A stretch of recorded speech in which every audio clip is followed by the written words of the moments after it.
Harris County Sheriff's deputies shot and killed a man who they say was acting erratically and is accused of resisting arrest. Good afternoon. Thank you for joining us. I'm Andy Sirota. And I'm Lisa Hernandez. Our Brittany Jeffers joins us from the North Freeway and West Road with what she's learned. Investigators say this 36-year-old man was allegedly acting erratically. They say he used his bare hands to damage the pumps out here. If you take a look, you can see what this looks like today. For perspective, there's 12 pumps out here, and I counted 11 with damage. And the video shows the wires hanging out.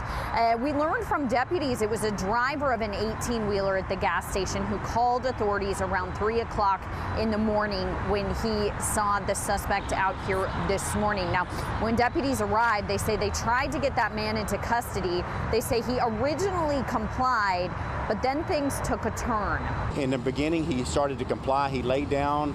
They got one handcuff on him, and at that point, he started to resist and attempted to disarm the deputy that had a taser out at the time. The struggle continued, and the second deputy discharged her taser in an attempt to try to disable him so they could take him into custody. At that point, he continued to resist, and she stepped back and discharged her firearm, striking him a couple of times in the torso.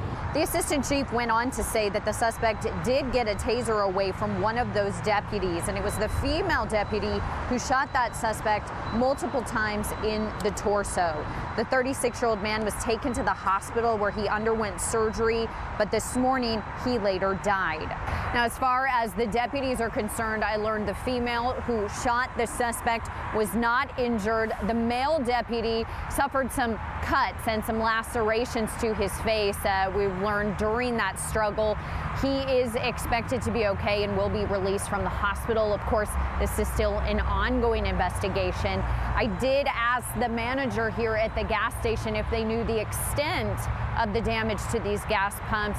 They weren't able to do an interview or release any specifics, but did say it was a substantial amount of damage. I'm Brittany Jeffers, KPRC 2 News.